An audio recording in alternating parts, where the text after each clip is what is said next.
எதுக்கு போக்சோ? தன் பிள்ளையா நினைக்காத கொடுமைகள் தானே இவ்வளவு போகுது. எல்லாரும் சொல்றாங்க ஒரு பெண் என்னவா மாறிடுறா? மிசஸ் ராஜாராம். அவங்க யாரு? மிசஸ் மகாசுந்தர். ஏன் அவங்களுக்கு பெயர்கள் இல்லையா? பெண்கள் எல்லாவற்றையும் தியாகம் செய்த பெண்கள் பெயர்களையும் தியாகம் செய்யணுமான்னு கேட்டார். பெயரையும் தியாகம் பண்ணணுமா? எங்களுக்குன்னு பேர் இல்லையா? எங்களுக்குன்னு சுயம் இல்லையா? எங்களுக்குன்னு கௌரவம் இல்லையா? எங்களுக்குன்னு ஒரு இண்டிவிஜுவாலிட்டி, தனித்தன்மை இல்லையா? எல்லாத்தையும் உங்க பின்னாலேயே வச்சுக்கிட்டு உங்க பின்னாலேயே நாங்க ஆபரணங்கள் அணிஞ்சிட்டு வரணுமா அப்படின்னு கேட்டார். அவரு பேசுறப்ப எனக்கு நண்பர் ஜெயபாஸ்கருடைய கவிதை உன்னை ஞாபகத்துக்கு வருது. ஜெயபாஸ்கருடைய கவிதை அந்த இப்ப ஆலங்குடி வெள்ளைச்சாமி எனக்கு அந்த கவிதையை நினைவூட்டினாங்க. அவர் அழகா சொன்னார்ல, இப்ப என் மனைவி வந்து இப்ப என் மனைவி எப்படி சொல்றாங்க? தமிழரசி அவங்க மனைவி பேரு. ஒரே மனைவி ஒரே பேரு. ஆமா, நிறைய பேர் சொல்லணும். ஒரே மனைவி ஒரே பேரு. தமிழரசி வெள்ளைச்சாமி அவங்கள. நீங்க இவர் என்னைக்காவது வெள்ளைச்சாமி தமிழரசின்னு போட்டிருக்காரா? ஆலங்குடி வெள்ளைச்சாமி எங்கேயாவது மனைவி பேரை சேர்த்திருக்கிறாரா? ஆனா மனைவி மட்டும் இவங்க பேரை சேர்த்துக்கணும். ஏன்னா இவருக்கு நான் வீட்டுக்காரர். அதை பறைசாற்றணும். அதைத்தான் கவிதையில் எழுதுறார் வெள்ளைச்சாமி. கவனமா கேளுங்க, வரிக்கு வரி கேளுங்க. அவ்வளவு அர்த்தம். பெண்கள் கேட்க வேண்டிய கவிதை. நாம் இருவரும் சேர்ந்து எடுத்த புகைப்படங்களில் நாற்காலியில் அமர்ந்திருப்பேன் நான், அடக்கமாக எனக்கு பின்னால் நின்று கொண்டிருப்பாய். நாம 2 பேரும் ஒரு போட்டோ எடுக்கிறோம். நான் அப்படி நாற்காலியில் உட்காந்து கால் மேல கால் போட்டுக்கிட்டு இப்படி உட்காந்துருப்பேன். எனக்கு பின்னால இப்படி கை கட்டி உன் இனத்து கற்புக்கரசிகளை சொல்லி உன்னை மிரட்டுவேன் நான். என் இனத்து அயோக்கியர்களின் பட்டியல் தெரிந்தும் நீ அமைதியாக இருப்பாய். என் இனத்துனா ஆணினத்து. நீ எனக்கு இருப்பதை பிறர் கேட்டாலொழிய சொல்லிக் கொள்வதில்லை நான். நான் உனக்கு இருப்பதை ஆதாரங்கள் அணிந்து பறைசாற்றியாக வேண்டும். நீ கழுத்துல செயின் மெட்டி அதெல்லாம் நீங்க போடணும். ஆனா எனக்கு கல்யாணம் ஆயிடுச்சாமே நான் சொல்ல மாட்டேன். இல்லைன்னே மெயின்டைன் பண்ணிட்டு இருக்கேன். எனக்கு பிறகு என் நினைவுகளோடு வாழ வைக்கிறார்கள் உன்னை. உனக்கு பிறகு உன் தங்கையோடு வாழ வைக்கிறார்கள் என்னை. ஜெயபாஸ்கருடைய கவிதை. ஒரு பெண்ணினுடைய வாழ்க்கைங்கிறது என்ன? இப்படி ஆபரணங்கள் அணிந்து தன்னுடைய தனித்துவத்தை இழந்து ரொம்ப அழகா அடுக்கினார். இத்தனை கைகள் வச்சு பெண் தெய்வங்கள் இருக்காங்க. எல்லாம் எங்க போய் நிக்குது? தோசை சுடுறதுல போய் நிக்குது. ரேவதினு ஒருத்தவங்களுடைய கவிதை, புதுக்கோட்டை அவங்க கவிதை தொகுப்பு வெளியிட்டோம். அதுல ஒரு கவிதை இருக்கு. நான் தனித்துவமானவள், நான் புதிதாக சிந்திப்பேன். சுவர்ல ஏதாவது படம் வரைஞ்சா கூட பட்டாம்பூச்சி படத்துக்கு என்னுடைய உதட்டில் சாயத்தை எடுத்து வண்ணம் தீட்டுவேன். அவ்வளவு வித்தியாசமானவள். ஆனா இப்ப என்ன பண்ணிட்டு இருக்கேன்? வட்ட வட்டமாக தோசை சுட்டு கொடுத்தேன். பெண்களுடைய வாழ்க்கை எங்கே போய் நிற்குது? வட்ட வட்டமா தோசை சுடுறது இல்லை. அம்பை என்று ஒரு எழுத்தாளர், பெண் எழுத்தாளர், அவங்க எழுதுவாங்க, பெண்கள் தன்னுடைய வாழ்நாள்ல வீட்டுக்காரருக்கு முருகனா போடணும், மாமனாருக்கு கொஞ்சம் பதமா போடணும், சின்ன பையனுக்கு சின்ன சின்ன தோசையா போடணும், மாமியாருக்கு இப்படி ஒரு தோசை போடணும்னு தோசையா போட்டு போட்டு ஒரு பெண் தன் வாழ்நாள்ல 3 லட்சம் தோசை கொடுக்கிறார். 3 லட்சம் தோசை. நீங்க யோசிச்சு பாருங்க. இதே 3 லட்சம் தோசைய ஒரு கடையில ஒருத்தர் ஊத்தி போட்டிருந்தாரு வச்சுங்க, அவருடைய விலை எவ்வளவு? சம்பளம் எவ்வளவு? எவ்வளவு சம்பாதிச்சிருப்பாரு அவரு? இவ்வளவையும் ஒரு பெண் செய்கிறாள். எல்லாருக்கும் பார்த்து பார்த்து பண்ணணும். ஒரு குடும்பத்துல 10 பேர் இருந்தா 10 பேருக்கும் பண்ணணும். அவருக்கு இனிப்பு கம்மியா வேணும், இவருக்கு இனிப்பு இல்லாம வேணும், இவருக்கு சக்கரை கூட வேணும், இவருக்கு எல்லாத்தையும் கலந்து கொடுக்கணும். ஒரு துணி விஷத்தை கலந்து கொடுத்தா முடிஞ்சு போச்சு. எவனுக்கு அது கொடுக்க வேண்டியதில்லை. எல்லாருடைய ஆசைகளையும் பூர்த்தி செய்பவர்களாக ஒரு பெண் இருக்கிறாள். தன் ஆசைகளை மறைத்துக் கொண்டு, தன் ஆசைகளையும் அடுப்பில் எரித்துக் கொண்டு, தன் ஆசைகளையும் புதைத்துக் கொண்டு பெண் இருக்கிறார். இது ஒரு போராட்டம் தான் என்று ஆலங்குடி வெள்ளைச்சாமி சொல்றார். உங்கள் அத்துணை பேரையும் வணங்கி மகிழ்கிறேன். சிவநந்தினி பாருங்க, வாழ்க்கை போராட்டமா? அதை பார்த்தா போராட்டமான்னு தெரியுதா உங்களுக்கு? அதை பாருங்க, வாழ்க்கை போராட்டம் மாதிரியா தெரியுது. அதை பார்த்தா, இந்த பொண்ணை பார்த்தா யாராவது அவனுடைய வாழ்க்கை போராட்டமாக இருக்கிறது என்று சொல்லுவாங்க? நிச்சயமா சொல்ல மாட்டாங்க. 12.5 பவுன் அந்த செய்தி குறைச்சலா சொல்றீங்க. இல்ல, முக்காவாசி வீட்டுல இருக்கு, அதுல பாதி லாக்கர்ல இருக்கு. இப்படி ஒரு பொண்ணு நான் போராட்டம்னு பேச வந்திருக்குன்னா அதுக்கு எவ்வளவு துணிச்சல் இருக்கணும். அது அவர் சொன்னாரு வெள்ளச்சாமி, எப்போ சில நேரங்கள்ல முழுசா எதையுமே கேட்கணும், பாதியில கேட்டுக்கிட்டு ஏதாவது பேசக்கூடாது. காரில் வரும்போது பேசிட்டு வந்தோம். சொன்னார், பெண்கள் இன்னைக்கு அதிகமா பட்டிமன்றம் வர்றதுல பல்வேறு சிரமங்கள் இருக்கு. ஏன்னு கேட்டா, வீட்டில் சமைக்கணும், குழந்தைய பார்க்கணும், இந்த மாதிரி பல்வேறு பணிகள் அவங்களுக்கு இருக்கு அப்படின்னு சொல்லிட்டு வந்த உண்மைதான். ஆனால் இந்த பணிகளுக்கு இடையே, குழந்தைகளை கவனிப்பதற்கு இடையே, கணவனுக்கு உணவு படைத்து ஊட்டுவதற்கு இடையே இந்த பட்டிமன்றத்தில் போய் பேசிட்டு அங்கே பலரும் பாராட்டுகிற பொழுது அவர்களுடைய முகத்திலே ஏற்படுது பாரு ஒரு மலர்ச்சி. அந்த மலர்ச்சிக்கு இணையான ஒரு மகிழ்ச்சி வேற ஏதாவது உண்டா? வாழ்க்கை நீங்க போராட்டம் எல்லாம் வாழ்க்கையே கிடையாது. நீங்க போராட்டம் எல்லாமே ஏதோ அப்படியே அப்படியே அப்படியே எல்லாருமே அப்படியே பிறக்கும் போதே பெரிய போராட்டம் எல்லாம் பிறந்தாங்க நினைக்கிறீங்களா? இல்லைங்க, அருமையா சொல்லுவாங்க கண்ணதாசன், வாழ்க்கை என்றால் 1000 இருக்கும், வாசல் தோறும் வேதனை இருக்கும், வந்த துன்பம் எதுவென்றாலும் வாடி நின்றால் ஓடுவதில்லை, வாடி நின்றால் ஓடுவதில்லை, எதையும் தாங்கும் இதயம் இருந்தால் இறுதி வரைக்கும் மகிழ்ச்சி இருக்கும். மயக்கமா கலக்கமா மாப்பிள, மனதிலே குழப்பமா, வாழ்க்கை நடுக்கமா.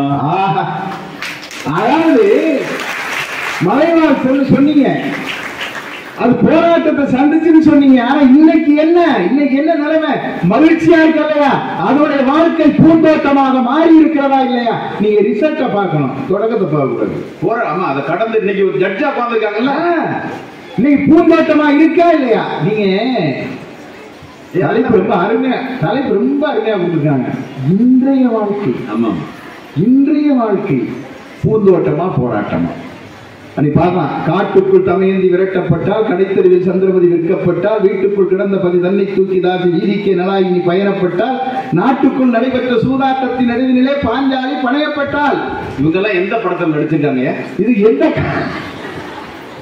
அப்படி இருந்தா தான் தெரியும். ஏன்னா அன்னைக்கு தமயந்தியை விரட்டினாங்க காட்டுக்குள்ள, அதே மாதிரி பாஞ்சாலிய தீவிரிஞ்சாங்க. இதெல்லாம் எந்த காலத்துல? இதிகாச காலத்துல. நீங்க அன்னைக்கு இருந்தது மாதிரி இன்னைக்கு இல்ல. அதாவது நடுவர் கூட சொன்னாரு, எத்தனை தோசை சொன்னீங்க? 3 லட்சம் தோசை இருக்கு. 3 லட்சம் தோசையா? நான் ஒண்ணு கேட்கிறேன். நீங்க இந்த சென்னைக்கெல்லாம் போய் பாருங்க, அன்னைக்கு குக் பண்ணி சாப்பிட்டாங்க. உண்மைதான், அன்னைக்கு குக் பண்ணி சாப்பிட்டாங்க. இன்னைக்கு குக் பண்ணியா சாப்பிடுறாங்க? புக் பண்ணி சாப்பிடுறாங்க. குக் பண்ணி சாப்பிட்ட காலம் போய் புக் பண்ணி சாப்பிடுற காலம் வந்துருச்சு. நீ எந்த காலத்துல இருந்துட்டு பேசுறீங்க மாப்பிள? எங்க காலத்துக்கு வாங்க மாப்பிள, இளமை காலத்துக்கு. Old fashion. ஆமா, நான் பணிநிறைவு பண்ணி 16 ஆண்டுகளா கல்லூரியில் பணியாற்றேன். அப்ப என்னுடைய வயது என்னன்னு நீங்க தெரிஞ்சுங்க. இன்றைக்கு நான் ரிட்டையர்ட் ஆகல, பணிநிறைவு பண்ணல. அதாவது இவரு அப்படியெல்லாம் சமைக்கிறாங்க, கஷ்டப்படுறாங்க. அன்னைக்கு பாடினாரு கண்ணதாசன், அன்னைக்கு பாடினாரு, பொன்னம்மா சமையல் என்றால் பூமி எல்லாம் வாசம் வரும், தக்காளி பச்சடியும் சாம்பாரும் காய்கறியும் கொத்தமல்லி சட்னியும் கோவைக்காய் பொரியலுமாய் அள்ளி அள்ளி வைத்து இலையில் அருகிருந்து பார்த்திருப்பார். அது அன்னைக்கு. இன்னைக்கு என்ன? டேபிள் வச்சுட்டாங்க, நீ சாப்பிடுறது, நீ டேபிள் வச்சுட்டு போயிடுறீங்க, அவன் சாப்பிட்டுட்டு இருக்கான். என்னமா அருகிருந்து இப்ப பார்த்துக்கிட்டா இருக்கிறான். ரொம்ப வேணாம், இங்க இருக்கிற குழந்தைகளுக்கு எத்தனை பேருக்கு சமைக்க தெரியும்? எத்தனை பேருக்கு இங்க பாருங்க, கிட்டத்தட்ட ஒரு பாதி கூட இல்லப்பா, பாதி கூட இல்ல, பாதி கூட இல்ல. போதுமா? நம்ம எத்தனை பேருக்கு சாப்பிட தெரியும் நீங்க கேட்கல. அது எல்லாருக்கும் தெரியும், அது எல்லாருக்கும் தெரியும். நம்ம என் ஃப்ரெண்டோட பையன் ஒருத்தர் புதுசாக கல்யாணம் பண்ணிட்டு சென்னையில் 2 பேரும் வந்து இந்த மென்பொருள் துறையில் வேலை பார்க்குறாங்க. கல்யாணம் பண்ணி வீட்டு தனி கொடுத்து போயாச்சு. ஞாயிற்றுக்கிழமை இந்த பொண்ணு வந்து அன்னைக்கு விசேஷமாக சைவ சமையல் சமைச்சிக்கிட்டு இருக்கு. சமைச்சிக்கிட்டு உள்ள சமைச்சிக்கிட்டு இருக்கு. இவர் வெளியில் உட்கார்ந்து செய்தித்தாள் பார்த்துட்டு இருக்காரு. கொஞ்ச நேரத்தில் இவர் என்ன, இது சமைக்கவும் தெரியாது, ஒன்றும் தெரியாது. எதை பார்த்து சமைச்சிக்கிட்டு இருக்கு தெரியுமா? கூகுளை பார்த்து சமைச்சிக்கிட்டு இருக்கு. கூகுள் ஆண்டவரை பார்த்து, இப்பதான் கூகுள் ஆண்டவர் எல்லாத்துக்குமே அதை பார்த்துக்கிட்டு சமைச்சுக்கிட்டு இருக்கு. கொஞ்ச நேரத்தில் உள்ள இருந்து ஒரு சத்தம், 1 கிராம் 2 கிராம் 3 கிராம் அப்படின்னு உள்ள இருந்து ஒரு சத்தம். இவருக்கு என்னடா அது, நம்ம நல்லா தானே கல்யாணம் பண்ணி கூட்டிட்டு வந்தோம், இது பாட்டில் தனியா பேசிட்டு இருக்கேன்னு இவருக்கு திடீர்னு ஒரு சந்தேகம். என்னமா அது, இல்லை நீ பாட்டில் 1 கிராம் 2 கிராம் 3 கிராம்ங்கிற. அது போங்க தான், இந்த கூகுளை பார்த்து பாயசம் காய்ச்சிக்கிட்டு இருக்கிறேன். அதுல போட்டிருந்தது, பாயசத்தை காய்ச்சி இறக்கும் போது ஏலம் போட்டு இறக்கவும் இருக்கு. அதனால ஏலம் போட்டு, அதாவது எங்கேயா தமிழ் தெரியுது உங்களுக்கு சங்கரமா வாழ்க்கையில. ஏலம் என்றால் என்னவென்று தெரியாத காலம். அதாவது ஊராட்சி மன்ற தலைவர் யாங்க, நீ ஊராட்சி மன்றம் சென்னை மேயரா இருக்கு, அதாவது இருக்கலாம். அவங்களுக்கு கொஞ்ச நாளைக்கு நம்ம கூட தான் உதவி பண்ணணும். அதனால அவங்க தான் கையெழுத்து போடுறாங்க, அவங்க தான் எல்லாம் போடுறாங்கன்னா நாளையுடைய வாழ்க்கை எப்படி இருக்குன்னு பார்க்கணும். நாளைய வாழ்க்கை எப்படி இருக்கு, நீங்க என்ன, நீங்க அந்த காலத்தை வச்சுக்கிட்டே பேசக்கூடாது. அந்த காலத்துல பொருந்தது இந்த காலத்துல பொருந்துமா, அந்த காலத்துல பொருந்தது இந்த காலத்துல பொருந்துமா. அந்த காலத்துல தமிழாசிரியர்னா நல்லா பஞ்சகத்தை கட்டிக்கிட்டே வருவாரு. இப்ப நான் பஞ்சகத்தை கட்டிக்கிட்டு இப்படி வந்தேன்னா சில நேரம் இந்த பசங்க, நல்ல வேலை நான் வந்து பெண்கள் கல்லூரியில் வேலை பார்க்குறேன். கொஞ்ச நாள் ஒரு ஆண்கள் கல்லூரியில் கொஞ்ச நாள் வேலை பார்த்தேன். ஒரு நாள் இந்த வராண்டாவில் போயிட்டு இருக்கேன். இதில் வராண்டாவில் மழை பெய்யுதுப்பா, மழை பெய்யுது, மழை தூவல் வேற. வராண்டாவில் தண்ணி எல்லாம் கிடக்குது. வராண்டாவில் தண்ணி எல்லாம் கிடக்குதா, எனக்கு வேற வயசு வேற ஆகி போச்சா, நான் வந்து முடிவுற இந்த மன்னரா வேற இருக்கேனா இல்லையா. நான் போயிருக்கேன். இந்த பசங்க அங்கேருந்து ஐயா அப்படின்னு கூப்பிட்டாங்க. கூப்பிட்டு எதோ சொன்னா பாருங்க, நானும் இன்னொரு என்ன போல இன்னொரு பேசுகிறார் பேராசிரியர் எங்கேயோ போயிட்டு இருக்கான். அங்கே 2 பசங்க பேசிக்கிறாங்க. என்ன பேசிக்கிறாங்க, என்ன பேசிக்கிறாங்க, இந்த பாடுறா இந்த ஐயா வர்றாங்க அப்படின்னு கூப்பிட்டு சொல்றான். மழை பெஞ்சிருக்கு வராண்டாவில், ஐயா வழுக்க போகுது, ஐயா வழுக்க போகுது. என்னடா இருந்துட்டு இருக்க, உங்களைய வழுக்க போகுது பார்த்து போங்க ஐயா அப்படின்னு சொல்றாங்க. அது மாதிரி எல்லாம் இருக்கு. உண்மையிலே நீ எவ்வளவு மகிழ்ச்சியா இருக்கிறீங்க. உங்களை போய் கொஞ்சமாவது ஏதாவது சிந்திக்க வேண்டாம். அந்த காலத்தை அன்னைக்கு பொருந்துறது இன்னைக்கு பொருந்தாங்க. ஒரு இடத்துல பொருந்துறது இன்னொரு இடத்துல பொருந்தவே பொருந்தாது. தாத்தா கிட்ட கிரீடத்தை ஆட்டினா அது சரியா, ஒரு இடத்துல பொருந்துறது இன்னொரு இடத்துல பொருந்தாது. நீங்க சொல்றது அந்த காலத்துல பொருத்தா, இந்த காலத்துல பொருத்தல ரொம்ப வேணாங்க. அதாவது இந்த பயலுக்கு சொல்லுவேனா, டேய் தேர்வுலாம் வருது இல்லை, இப்ப தேர்வுலாம் நல்லா படிச்சிருக்கிறீங்க, இன்னும் மகிழ்ச்சியா இருக்கும், முகத்தை பார்த்தாலே தெரியுது ஐயா. சில நேரம் இந்த கேள்வியிலே பதில் இருக்கும்டா, கேள்வியிலே பதில் இருக்கும், பார்த்து எழுது. நீ வந்து அதை கேள்வியை ஒழுங்கா படிச்சுன்னா அதை வச்சே பதில் எழுதுங்க. ஒரு எடுத்துக்காட்டு சொல்லுங்கண்ணா, இந்த பாரு 8 கால் பூச்சிக்கு எத்தனை கால்? 8 கால். கம்பராமாயணத்தை ஏற்றியது யாரு? கம்பர். 2 மார்க்கு. கேள்வியை ஒழுங்கா பாடுறா அப்படின்னு நான் சொல்லிட்டேன்ல. இவன் தேர்வை எழுதிட்டு வந்தான். வந்தவன் ஐயா என்னடா, நீங்க சொன்ன மாதிரியே எழுதிட்டேன். என்னடா நீங்க கேள்வியிலே பதில் எடுக்கணும்னு சொன்னீங்களா இல்லையா, நான் அதே மாதிரி எழுதிட்டேன். என்னடா எழுதுன? சிலப்பதிகாரத்தை இயற்றியது யார் என்று கேட்டிருந்தது, சிலம்பர் என்று எழுதிவிட்டேன். மணிமேகலை எழுதியது யார் என்று கேட்டிருந்தது, மணி என்று எழுதிவிட்டேன். ஒரு இடத்துல பொருந்துறது இன்னொரு இடத்துல பொருந்துமா? அந்த காலத்துல கேட்டா இந்த பெண்களினுடைய வாழ்க்கை பூந்தோட்டமா போராட்டமான்னு அந்த காலத்துல கேட்டா ரைட்டு. இன்றைய பெண்களினுடைய வாழ்க்கை பூந்தோட்டமா போராட்டமா? அதாவது ஒரு 4 பாட்டோட முடிச்சிடறேன். 4 வரிதான். ஒரு குழந்தை பிறகுதியா, அந்த பெண் குழந்தையை பார்த்து இந்த தந்தை எப்படி தெரியுமா பாடுறாரு? எனக்கு ரொம்ப பிடிச்ச பாட்டு பாடுங்க.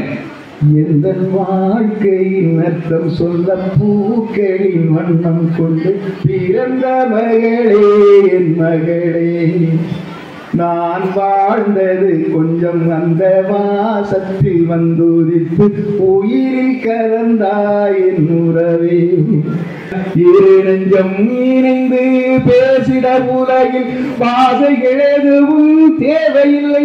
சிறு புள்ளில் உறங்கும் பணியில் தெரியும் மழையினழகோ தாங்கவில்லை. உந்தன் கைகள் பிடித்து போகும் இடம் அது போதவில்லை இன்னும் வேண்டுமடி. இந்த மண்ணில் இது போல் யாரும் இங்கே எங்கும் வாழ்ந்ததில்லை என்று தோன்றுதடி. கொஞ்ச நாள் கழிச்சு பாடுறான். அவள் பருவம் கொஞ்சம் வந்து ஒரு பெரிய பெண்ணாயிட்டான். அந்த பெண்ணை பார்த்து ஒரு தலைவன் பாடுறான். அந்த பெண்ணை பார்த்து, ஏன்னா இந்த பெண்கள் எவ்வளவு மகிழ்ச்சியா இருக்காங்கிறதுக்கு ஒரு எடுத்துக்காட்டு. பெண்ணே நீயும் பெண்ணா, பெண்ணாகிய ஓவியம் ரெண்டே ரெண்டு கண்ணா, ஒவ்வொன்றும் காவியம் ஒரு மூன்றாம் பிறையை சுற்றி தங்க சரிகை நெய்த நெற்றி படிப்பூக்கள் தேர்தல் வைத்தால் அடி உனக்கே என்றும் வெற்றி. பிரம்மன் செய்த சாதனை உன்னில் தெரிகிறது. உன்னை எழுதும் போதுதான் மொழிகள் இனிக்கிறது. உன்னை எழுதும் போதுதான் மொழிகள் இனிக்கிறது பாடுறாங்க. ஏன்னா அந்த அளவுக்கு அந்த பெண்ணை புகழ்ந்து பாடுறாங்க. நிறைவா ஒரு பாடலோட நிறைவு செஞ்சிடறாங்க. அதாவது ஒவ்வொரு ஆணினுடைய வெற்றிக்கு பின்னாலும் ஒரு பெண் இருக்கிறார். நீங்க அது அடிமைத்தனம் இல்ல, கணவனுக்கு சோறு கொடுக்கிறது அடிமைத்தனம் இல்ல, அது அன்பினுடைய அடையாளம். நல்லா ஞாபகம் வச்சுக்கணும். அன்பினுடைய அந்த சாப்பாட்டை நீங்க எடுத்து பரிமாறுகிற பொழுது அந்த கணவனுடைய முகத்தில் இருக்கிற மகிழ்ச்சி, அந்த மகிழ்ச்சி உங்களுடைய முகத்தில் இருக்குங்கிறத நீங்க மறந்துடாதீங்க. அப்பதான் உங்களுடைய அந்த முகம் பூந்தோட்டத்தை போல மாறும். அதாவது தன்னுடைய உயர்வுக்கு, தன்னுடைய வெற்றிக்கு தன்னுடைய மனைவி எவ்வளவு காரணமா இருந்தா, தன்னுடைய தலைவி எவ்வளவு காரணமா இருந்தா, ஏன்னா அந்த மகிழ்ச்சியில அவன் பாராட்டுறான், மனைவியை பாராட்டுறான். எதுல மகிழ்ச்சி தரும் நமக்கு? என்னுடைய மாணவிகள் அங்க படிச்சவங்க இருக்கீங்க. எது மகிழ்ச்சி தரும்?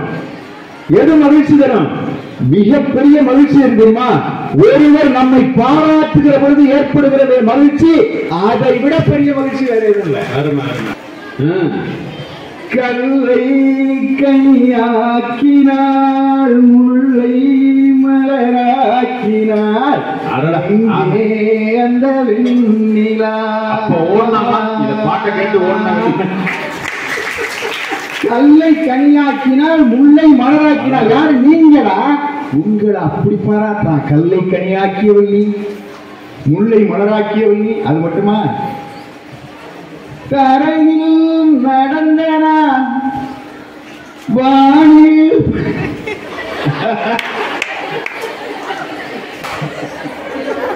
ஏன்னா நீங்கள் எவ்வளவு மகிழ்ச்சியோட அதை பாடுறீங்க. தரையில் நடந்த நான் வானில் பறக்கிறேன், உன்னால் தானம்மா, உன்னால் தானம்மா. இரவாய் இருந்த நான் பகலாய் மாறினேன், உன்னால் தானம்மா, உன்னால் தானம்மா. எனக்கென இருந்தது ஒரு மனது, அதை உனக்கென கொடுத்தது சுகம் எனக்கு. எனக்கென இருப்பது ஒரு உசிறு, அதை உனக்கென தருவது வரம் எனக்கு. நீ மறந்தால் என்ன, மறுத்தால் என்ன. என் வீட்டம்மாவுக்கு கை காட்டுறேன், நம்புறோம். வெண்ணில நல்லா இருக்கு. வெண்ணில என்றும் நீதான் எந்த ஒளி விளக்கு, என்னைக்கு நீதான் என்னுடைய ஒளி விளக்கு. மனைவியை பாராட்டுகிற பொழுது அவளுக்கு ஏற்படுற மகிழ்ச்சியை விட, பூந்தோட்டத்தை போல மலர்கிற அவளுடைய முகத்தை விட வேற என்ன இருக்க முடியும்? அதுல அந்த 2-3 வரி தான் முத்தாய்ப்பான வரி. அதோட நிறைவு பண்ணிடுற நடுவர் அவர்களை. சரிங்க, நம்புறேன்.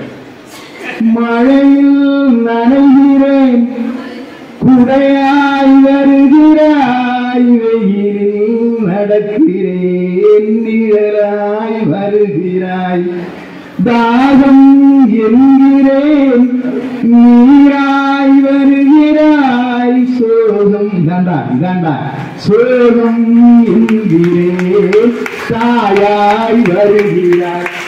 சோகம் சொல்லும்போது தாயா வர்றியப்பா, எவ்வளவு மகிழ்ச்சி இருந்தா, எவ்வளவு இன்பம் இருந்தா இப்படி வருவேன்னு சொல்லிட்டு நிறைவா அந்த தாயான அந்த பெண்ணை எப்படி பாராட்டுறான் பாருங்க. தாயான அந்த பெண்ணை எப்படி பாராட்டுறான் பாருங்க. பெத்த மனது சுத்தத்திலும் சுத்தமடா, இந்த பிள்ளை மனது பித்தத்திலும் பித்தமடா, தெய்வம் அது தாய்க்கு கீழதான், இருந்தல் தாயவளும் சாமிக்கு மேலதான். என்ன வெறுப்பாருங்க. தெய்வம் அது தாய்க்கு கீழதான், என்னுடைய தாயவளும் சாமிக்கு மேலதான்னு தாயை தெய்வமாக போற்றி மகிழ்ச்சிப்படுத்தி ஒரு பூந்தோட்டத்தை போல இளமை முதல் முதுமை வரை இன்றைய பெண்கள் மகிழ்ச்சியாகத்தான் இருக்கிறார்கள். என்ன பாடல், எப்படி ஒரு இளம் பேச்சாளர்களுக்கான வகுப்பு எடுக்கிற மாதிரி பேச, அப்படி பாடிட்டு இப்படி வரணும். அப்படி மேடைக்கு எப்படி வரணும் ஒரு பேச்சாளர், முன்னுதாரணமா. எப்படி இவருடைய அனுபவங்களுக்கு எவ்வளவு வேணாலும் அனுபவங்கள் இருக்கும், ஆனா தயாரிப்போட அந்த பாடலோட வர்றாரு. இப்படி மழையா வர்றேன், நீ வெயிலா வர்றேன், நீ நிழலா வர்ற, குடையா வர்றேன்லாம் பாடினார் ஐயா.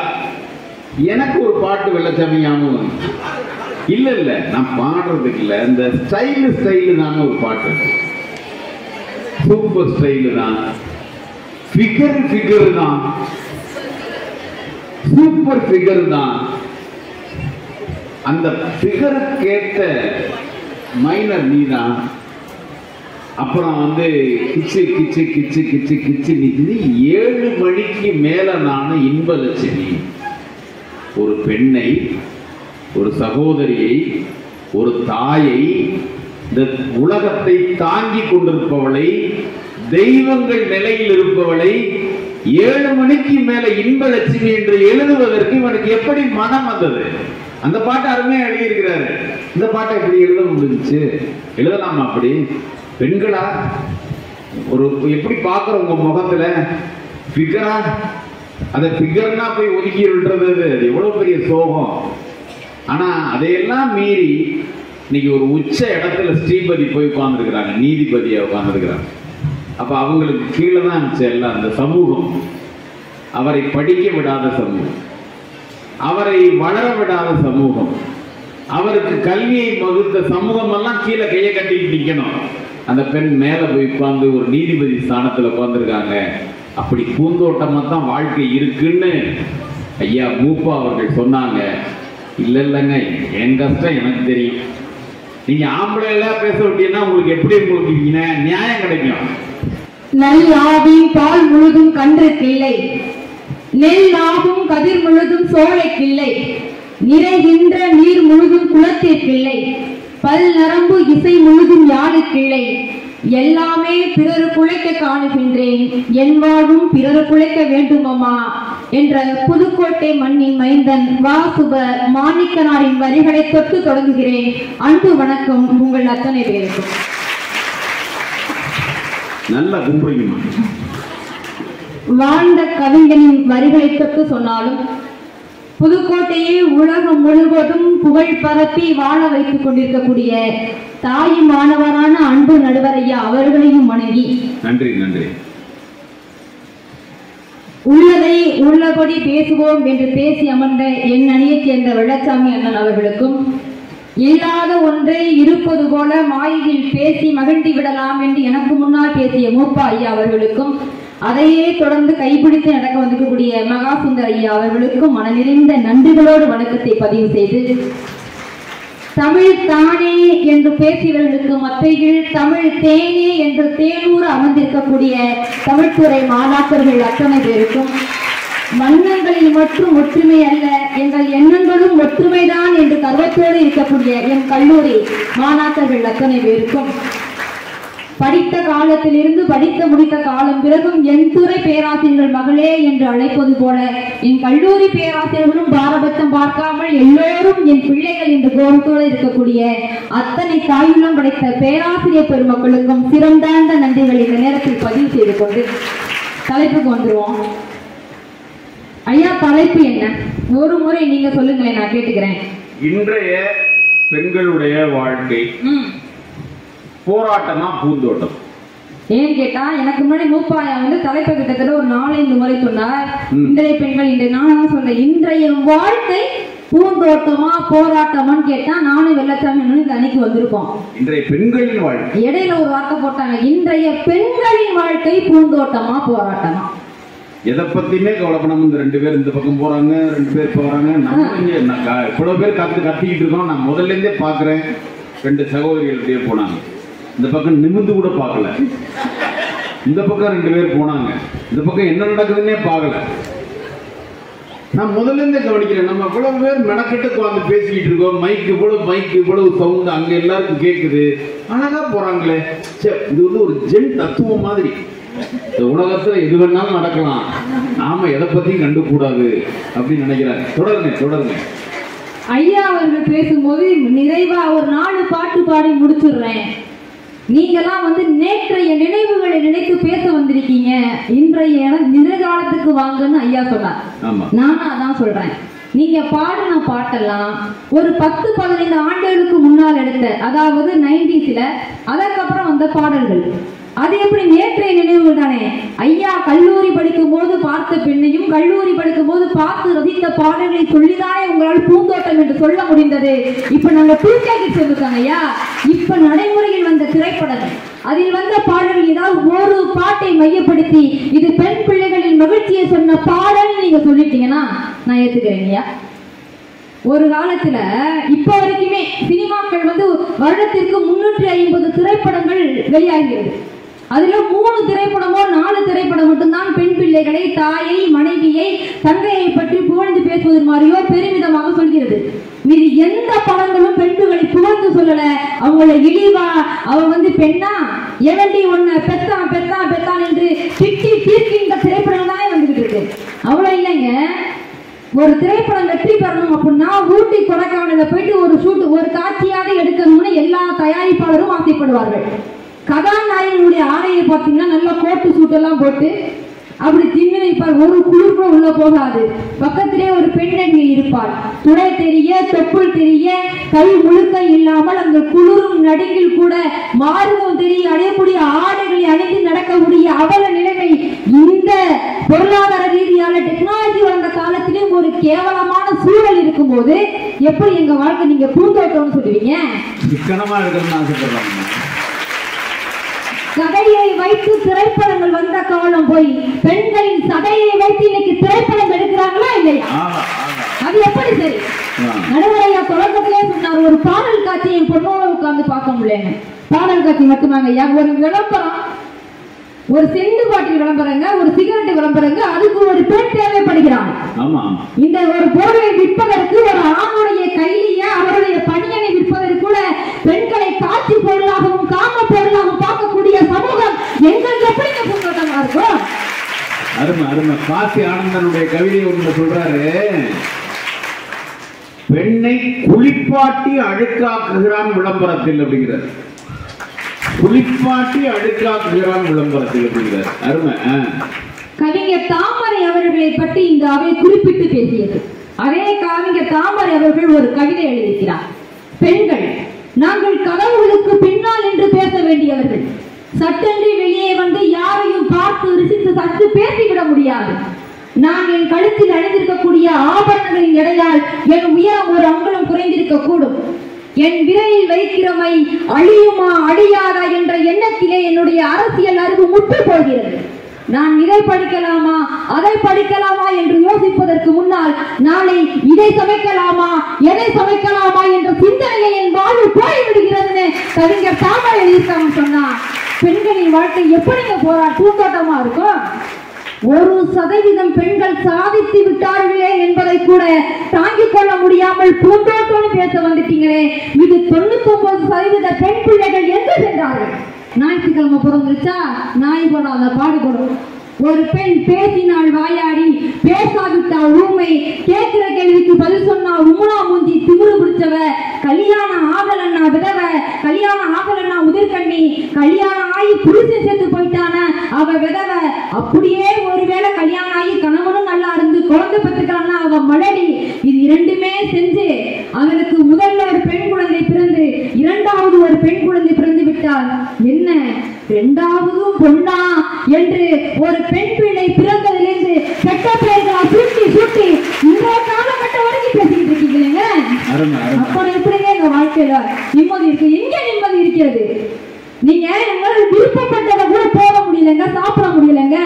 வீட்டில, வீதியில, பள்ளிக்கூடத்துல, கல்லூரிகள்ல, ஆலயத்துல, அரசாங்கத்துல, எப்படி எல்லாம் இடமெல்லாம், ஏன் கழிவறைகள் கூட எங்களால் நிம்மதியாக இருக்க முடியவில்லையே. சிசிடிவி கேமராக்களும் கிட்டன் கேமராக்களும் கூட எங்கள் துகிலை தோலெடுத்து பார்க்க வேண்டும் குடிச்சுக்கிட்டு இருக்கும் போது எங்க வாழ்க்கை எப்படி பூந்தோட்டமா இருக்கும்? துச்சாதனன் பாஞ்சாலியை எப்படி துகிலெடுத்து பார்க்கணும்னு ஆசைப்பட்டானோ அதே மாதிரி நம் நாட்டில் நிறைய ஆண்கள் அதே கனவோடு தானே வளம் வந்துட்டு இருக்காங்க. செய்தித்தாள்களை திருப்பி பார்த்தான், தொலைக்காட்சி பெட்டிகளில் செய்திகளை பார்த்தான். 5 வயது பிஞ்சு குழந்தை, 15 வயது சிறுமி, 23, 20 வயது இளம் பெண்கள், 45 முதிர்மிக்க அம்மாக்கள், ஏன் 70 வயது 80 வயது பாட்டிகள் கற்பழிக்கப்பட்டார்கள், பாலியல் தொல்லையில் தீண்டப்பட்டார்கள் செய்தியை தினந்தோறும் காதுகளில் கேட்கும் போதும் படிக்கும் பொழுதும் எப்படிங்கய்யா எங்களால மகிழ்ச்சியாக இருக்க முடியும்? வாழ்க்கை போராட்டமாக தான் இருக்கிறது. தன்னுடைய வயது ஒத்த ஒரு இளம்பெண் அவளுக்கு மார்பகம் அதிகமாக இருப்பதால் இறைவனிடம் ஒரு வரம் கேட்கிறார். இறைவா, என் மார்பகங்களை பார்ப்பவர்களின் பார்வைகள் எல்லாம் கண்கள் குருடாகி போக வேண்டும் என்று சொல்லி இறைவன் அந்த வரத்தை கொடுக்கிறார். பேருந்து நிறுத்தத்தில், பள்ளிக்கூடங்களில், கல்லூரியில் என பார்த்த அத்தனை பேர்களின் பார்வைகளும் குருடாகி போனது. குருடர்களின் எண்ணிக்கை அதிகமாகி நின்றது. எதேச்சையாய் அப்பாவை நலம் விசாரிக்க வந்த அப்பாவின் நண்பரின் பார்வையும் குருடாகி போனது. பரிதாப செய்தி. பாதிரியாரும் இந்த வரிசையில் அடங்குவார். பாலியல் தொழில் தீண்டப்பட்டோம், ஆண்கள் எங்களை இப்படி நடத்தி விட்டார்கள் என்று காவல்துறைக்கு புகார் கொடுக்க சென்றால் உள்ளிருந்து ஒரு பெண் காவலாளி வேக வேகமாய் ஓடி வருகிறார். மேலதிகாரியால் நான் பாலியல் தொல்லைக்கு துன்புறுத்தப்பட்டேன் என்கிற செய்தி. இப்படியெல்லாம் நடக்கும் பொழுது எப்படியா பெண்களின் வாழ்க்கை பூந்தோட்டமாக இருக்கும்? எவ்வளவுதான் இன்னைக்கு ஸ்ரீபதியை கொண்டாடுறோம். எங்க ஊர்லயே படித்த பவானியாங்கிற ஒரு புனிவர் பெரிய இடத்துக்கு வந்துட்டாங்க. நிறைய பெண் பிள்ளைகளை வரலாற்று பக்கங்களை சொல்றாங்க. எவ்வளவுதான் படித்தாலும் பெரிய ஆனாலும் ஒரே ஒரு வார்த்தை சொல்லுவாங்க, ஒரு பெரிய இடத்துக்கு வந்துட்டு வச்சுக்கோங்களேன், அது தெரியாதா? அந்த கதை தெரியாதா? அவ படிச்சிருப்பா, திறமையானதா இருப்பா, அறிவா இருப்பா, உண்மையிலேயே தேர்வு எழுதி வெற்றி பெற்றிருப்பா. ஒரு பெரிய பெருப்புக்கு, ஒரு பெரிய இடத்துக்கு ஆணை விட ஒரு பெண் வந்து விட்டானா அது தெரியாதா என்ற வார்த்தைக்கு பின்னால் வக்கிரமான எண்ணங்கள் எத்தனை கோடி இருக்கிறது என்பதை தயவு செஞ்சு மறந்துடாதீங்க இல்லையா? ஒரு பெண் பிள்ளைகள் இப்ப கல்லூரிக்கு நீங்களா வந்திருக்கீங்களா? இதே கல்லூரியில படிச்சனால சொல்றேன். ஒரு ஆண் காலேஜ் படிக்கும் போது கல்யாணம் பண்ணாலும் சரி, அதுக்கு முடிச்சு 40 வயசு 35 வயசுல திருமணம் ஆனாலும் கூட அவனுக்கு பெரிய பாடம் எதுவும் இருக்காது.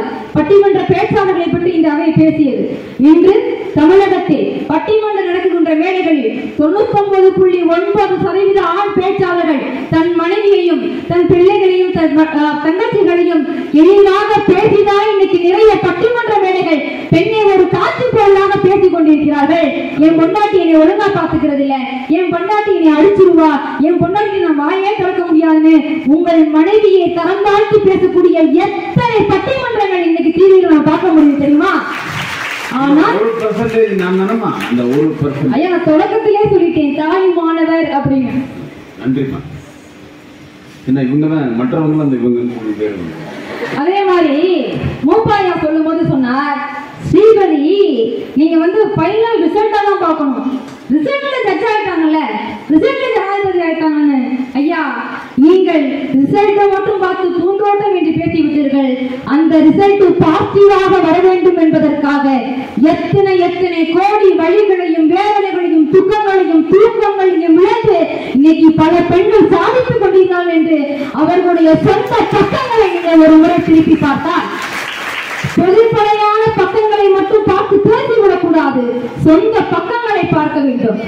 பெண்களின் வாழ்க்கையும் பரமபதமும் ஒன்றுதான். பரமபத ஆட்டத்துல ஏற்றி விடுவதற்கு வேண்டாமல் ஒரு சில ஏணிப்படிகள் இருக்கிறது. ஆனால் கண்ணுக்கு தெரியாத சில பாம்புகள் கொத்தி விடுகின்றது. சில நேரங்களில் பாம்பு கொத்தி ஆட்டையை விட்டு பெண் பிள்ளைகளை விரட்டி விடுகிறது. நீங்கள் ஒரு சில ஏணிகள் ஏற்றி விடுவதை பற்றி பேசிக் கொண்டிருக்கிறீர்கள். நான் பாம்புகளால் கொத்தப்படுகிற இனியும் கொத்துவதற்காக காத்துக் கொண்டிருக்கக்கூடிய ஆண்களை பற்றியும், அதனால் பாதிக்கப்பட்டுக் கொண்டிருக்கிற இனியேனும் யாரும் பாதிக்கக்கூடாது என்ற வருத்தத்தில் சொல்கின்றேன். இன்றைய பெண்களின் வாழ்க்கை முழுக்க முழுக்க போராட்டமா தான் இருக்கு.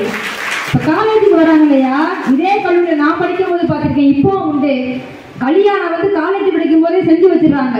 அப்ப குழந்தை பிறந்துச்சுன்னா அந்த பெண் பிள்ளையோட அம்மா கை குழந்தை இந்த வராண்டாவில் போட்டிருந்தோம். இந்த மரத்து நிழல்களையும் இங்க இதே அரங்கத்தில் திருமணமானவுடைய அம்மாக்கள் எத்தனை பேர் வேதனை இருந்திருக்காங்க தெரியுமா? எந்த ஆணும் தன் பிள்ளையை தூக்கிக்கிட்டு எங்கேயும் போறதில்லைங்க.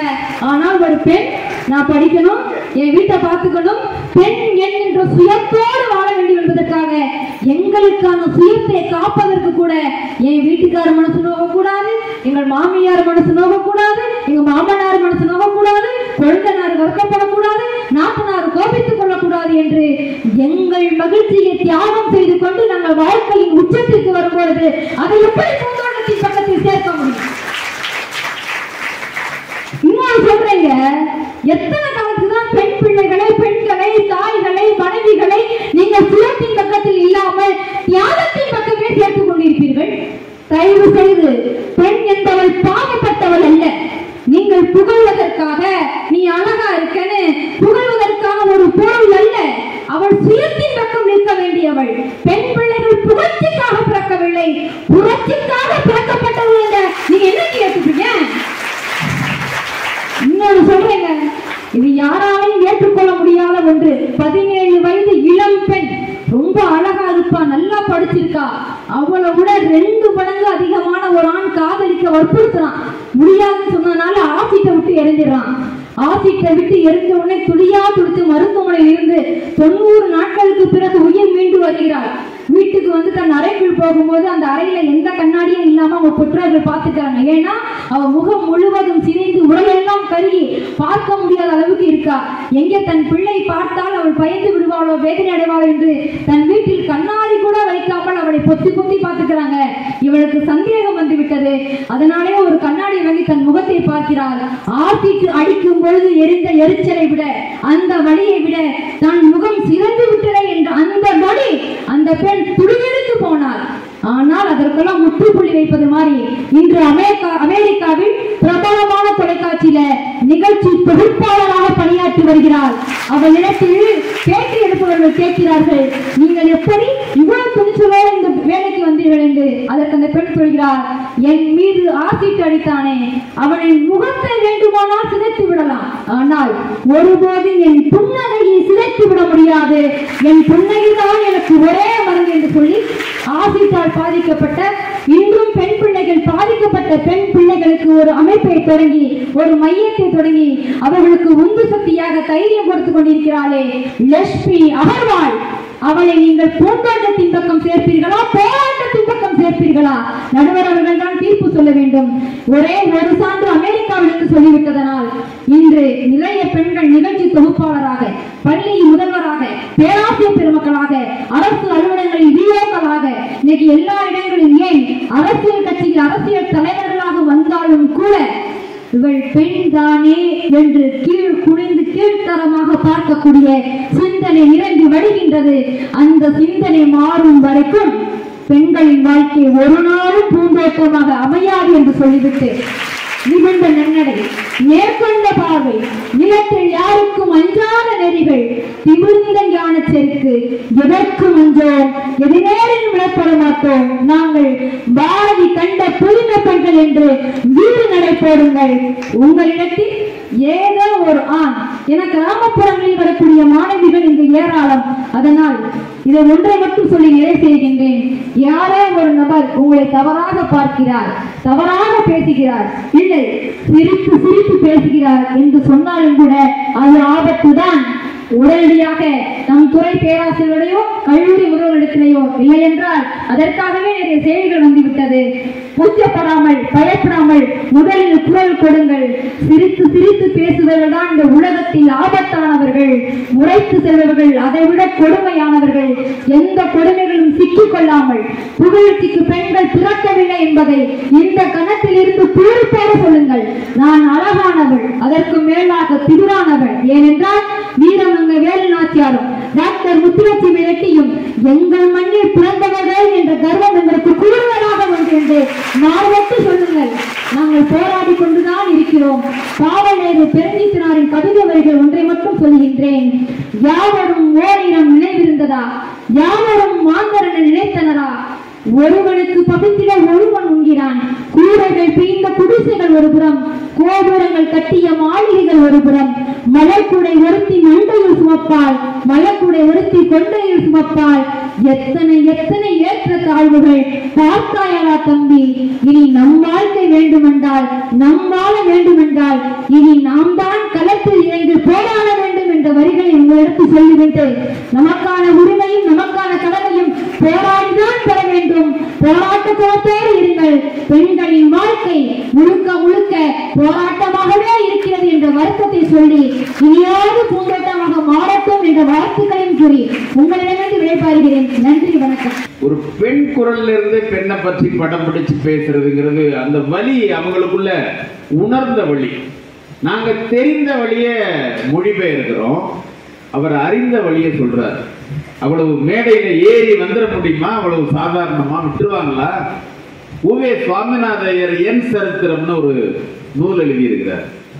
நமக்கு இன்னைக்கு கிடைச்சிருக்கிற எல்லா இலக்கியங்களையும் தேர்ந்தெடுத்து கொண்டு வந்து கொடுத்தவர் உவே சுவாமிநாதையர், உத்தமதானபுரம் சாமிநாதையர். அந்த உவே சாமிநாதையருடைய என் சரித்திரம்ங்கிற புத்தகம் இருந்திருக்கு மேஜை மேல. பேசிக்கிட்டு இருக்கிறவங்க ரெண்டு பேர் யாருன்னா, இரண்டு இலக்கிய ஆளுமைகள். நான் ஏற்கனவே சொன்ன எழுத்தாளர் அம்பை, பெண் எழுத்தாளர் அம்பை. இன்னொருவர் கி ராஜநாராயணன். கி ராஜநாராயணனும் எழுத்தாளர் அம்பை உட்கார்ந்து பேசிட்டு இருக்காங்க. டேபிள் மேல என் சரித்திரம் நூல் இருக்கு. கி ராஜநாராயணன் அம்பைட்ட கேட்கிறாரு, என்ன அருமையான நூல் பாத்தியா அம்பை, என் சரித்திரம்னு உவே சாமிநாதையர் எப்படி எழுதியிருக்கிறார், எவ்வளவு செய்திகளை கொண்டாந்து கொட்டுறார், எவ்வளவு பெரிய படைப்பு பாத்தியான்னு சிலாகிச்சு சொல்றாரு. அம்பை பேசவே இல்லை. கி ராஜநாராயணன் கேட்கிறாரு, என்ன அம்பை நான் இவ்வளவு சொல்லிட்டு இருக்கேன், உவே சாமிநாதையரை பத்தி ஒண்ணுமே சொல்ல மாட்டேங்கிறீங்க அப்படின்னு கேட்கிறப்ப எழுத்தாளர், பெண் எழுத்தாளர் அம்பை சொல்றாங்க, என்னத்தை எழுதியிருக்கிறார், இது என்ன ஒரு புத்தகம், அவர் என்ன எழுதியிருக்கிறார், இவ்வளவு பெரிய புத்தகத்துல வாழ்க்கையை முழுக்க எழுதினவர் ஒரு இடத்தில் கூட தன் மனைவியை பற்றி எழுதலையே, இந்த புத்தகத்துல என்ன மரியாதை இருக்கு என்று அவங்க கேட்டார். அப்ப அந்த மனைவி எவ்வளவு கூட இருந்திருப்பாங்க, எவ்வளவு ஒத்துழைப்பு கொடுத்திருப்பாங்க, எவ்வளவு உடன் இருந்திருப்பாங்க. ஆனா அவரை பற்றி ஒரு வரி கூட எழுதாமல் ஒரு புத்தகம் எழுதியிருக்கிறாரு. இதை என்னால ஏற்றுக்க முடியாதுன்னு அவங்க சொன்னாங்க. எவ்வளவு தியாகங்களை செய்தாலும், எவ்வளவு துயரங்களை சந்தித்தாலும் வரலாற்றில் கூட ஒரு பெண்ணுக்கு இடம் இல்லை. சென்னையில எல்லா சிலையும் இருக்கும், உழைப்பாளர் சிலையும் சென்னையில இருக்கும். உழைப்பாளர் சிலையில் ஒரு ஓரத்தில் கூட ஒரு பெண் இல்லை. நீங்க பாத்தீங்கன்னா தெரியும், சென்னையில இருக்கிற உழைப்பாளர் சிலையில ஒரு ஓரத்துல கூட பெண் இல்லை. ஆனா உழைப்பாளர் ஒரு கவிஞர் எழுதுனா, நம் தேசத்தில் நம் தலைவர்கள் சிலைகளில் கூட பேசிக் கொண்டுதான் இருக்கிறார்கள், உழைப்பாளர்கள் சிலைகளில் கூட உழைத்துக் கொண்டுதான் இருக்கிறார்கள் அப்படின்னு எழுதினார். அப்ப அந்த உழைப்பாளர் சிலையில ஒரு ஓரத்துல கூட பெண் இல்லையே, உழைக்கவே இல்லையா? அப்ப அவ்வளவு தூரம் அவங்கள அடக்கி வைக்கிறாங்களா? அப்ப போராடி போராடித்தான் வெளியில வரணுமா? அப்ப வாழ்க்கை போராட்டம் தானா, பூந்தோட்டமா இல்லையா அப்படின்னு நாம நிறைவு செய்ய முடியாது. ஏன்னா மகாசுந்தர் நேற்று இரவுல இருந்து இதே வேலையா இருக்கிறார். பெண்கள் பூந்தோட்டம் தான் அப்படிங்கிறதுக்கு அவ்வளவு படபடப்பா பரபரப்பா செய்திகளை கொண்டு வந்ததற்கு முனைவர் ஓவிய ஆசிரியர், முனைவர் பட்டம் பெற்றவர், தமிழாசிரியர், மிகச்சிறந்த பட்டிமன்ற பேச்சாளர் முனைவர் மகாசுந்தர் அவர்கள் எங்களுடைய கரவொலிகளோடு அவருடைய வாதங்களை வைப்பதற்கு நிறைவாக இன்னும் கொஞ்ச நேரத்தில் முடிச்சிடறோம். நம்ம நீங்க மைண்ட் செட் பண்ணிக்கலாம். உலகத்தில் மனிதனை உருவாக்கினாள் பெண், விண்ணவர்க்கும் மன்னவர்க்கும் விளையற்ற செல்வம் பெண், விளையற்ற செல்வம் பெண். பசியை மறந்தோம் பெண்ணை கண்டு, கவலை மறந்தோம் பெண்ணை கண்டு, கவிதை வரைந்தோம் பெண்ணை கண்டு, கல்லூரி சாலை. உண்மையிலேயே 3658 பூக்கள் மலர்ந்திருக்கிற சோலையில் நின்று கொண்டு பேசுவதில் மகிழ்ச்சி அடைகிறது. உங்க காலேஜ் ஸ்ட்ரென்த் சொல்றாரு. நீங்க எவ்வளவு ஸ்ட்ரென்த்தா இருக்கீங்கன்னு எங்களுக்கு தெரியும். ஆனா காலேஜினுடைய ஸ்ட்ரென்த் சொல்றாரு. உலகத்துல எத்தனையோ அதிசயங்களை நீங்களும் பார்த்திருப்பீங்க நடுவர் அவர்களே. ஆமா, யாரும் கொஞ்ச முடியாது. எங்க கேகேசி மாணவ செல்வங்களை யாரும் விஞ்ச முடியாது. செல்போன்னா தவறு, எங்க மாணவ செல்வங்கள்லாம் தனி பவரு. நான் கூட பயந்துட்டேன். இந்த பெண்கள்கிட்ட போய் வாழ்க்கை போராட்டம்னு 2 பேர் பேச வந்திருக்கீங்க. உண்மையிலேயே அது பேசும்போதே உச்சரிக்கும் போதே மனசுக்குள் ஒரு கச்சேரி கேட்பதை போல தங்க குரலை உடைய நல்ல தீர்ப்பை எங்களுக்கே வழங்க இருக்கிற தங்க தமிழ் அழகர் நடுவர் அவர்களே. கிளம்பும் போது எங்க சிங்கப்பெண் வந்தாங்க. நான் கேட்கிறேன், ஒரு பெண் தமிழ்நாடு சுற்றி வந்து அப்படி கம்பீரத்தோடு பேச முடியுமா? அப்படி ஒரு பேச்சாளரை வழங்கிய கல்லூரி உங்களுடைய கல்லூரி. அப்படி பேசிக்கிட்டு இங்க வந்து போராட்டம் போராட்டம்னு வாய் லிப்டி கழியாம போய் சொல்ல வந்திருக்கேன். அதையும் பார்த்துட்டீங்களா? அதாவது வாழ்க்கை ரொம்ப போராட்டம்ங்கிறதுக்கு எங்க எதிரணி சொன்ன அந்த எதிரணி 2 பேரும் எங்க இவ்வளவு நாள் இருந்தீங்கன்னு தெரியல. புதுக்கோட்டை தான் இருந்தீங்க. எங்க எப்படிப்பட்ட ஊரு? நான் கேட்கிறேன் இந்த குழந்தைகிட்ட. எங்களுக்கு எனக்கு 2 பெண் குழந்தைகள், என்னுடைய மாணவ செல்வங்களும் இங்க அமர்ந்திருக்காங்க. உங்க பாட்டியில உங்க வீட்டுல டிகிரி முடிச்ச பாட்டி யாரா இருக்காங்களா? கைதுக்கு பார்ப்போம். எங்க பாட்டி எம்ஏ முடிச்சிருக்காங்கன்னு சொல்றோம், கைதுக்கு பார்ப்போம். ஒரு ஆள் இல்ல. நீங்க அம்மா பட்டதாரின்னு சொல்லக்கூடிய குழந்தைகள் கைதுக்கு பார்ப்போம். யார் கை தூக்கலையா? பாதி முடிச்சிருப்பாங்க போல இருக்கு 4 செமஸ்டர். ஆனால் ஒரே ஒரு ஆள் உங்க அம்மா பட்டதாரி. ஆனா இன்னும் ஒரு 30 வருஷம் கழிச்சு கேட்கும் போது, உங்க குழந்தைகிட்ட கேட்கும் போது, உங்க அம்மால யார் யாரெல்லாம் பட்டதாரிகள் என்று கேட்கும் போது அரங்கமே கை தூக்கி அப்படி மகிழுமே. இந்த கல்வி போராட்டம் எந்த ஊர்ல வந்து பேசுறீங்க? புதுக்கோட்டை வெளியில சொல்லாதீங்க. ஆமா. ஏன் ஒரு காலத்துல முத்துலட்சுமி ரெட்டி படிக்கும் போது திரைகள் இருந்தது. திரைகளை தாண்டி உலகத்தினுடைய முதல் பெண் மருத்துவர் என்கிற சிறப்பை பெற்ற முத்துலட்சுமி ரெட்டி பிறந்த ஊர்ல வந்துட்டு பெண்களின் வாழ்க்கை பூந்தோட்டம்னு பேசாம போராட்டம்னு பேசுறீங்க. அது மட்டும் இல்ல, எங்க அன்பு சகோதரர் வெள்ளைச்சாமி வந்தார். அது இந்த உயரம் குத்து விளக்கு உயரமா இருந்துச்சு. அது பெரிய போராட்டம். நீங்க குத்து விளக்கு ஏத்துறதா போராட்டம்? போன வாரம் ஒரு பத்திரிகையில படிக்கலையா? அநியாயம் செய்த கணவனை குத்து விளக்கால் குத்தி கட்ட பெண். குத்து விளக்கு ஏற்றவும் தெரியும், குத்தவும் தெரியும், குழப்பவும் தெரியும். எந்த மாணவர்கிட்ட போய் நீங்க போராட்டம் இல்ல போராட்டம்னு பேசுறீங்க? உயரம் முக்கியம் இல்லைங்க. நீங்க சொன்னீங்க உயரம். உயரமானவர்கள் எல்லாம் உயரமானவர்கள் இல்ல. எங்க ஐயா மூப்பாயா உயரமானவர், உள்ளத்தால் உயர்ந்தவர். எங்க அணி ஆத்தி டோக்கரான ஒரு பொண்ணுங்க, 3 அடி 2 அங்குலம். பேர் என்னங்க?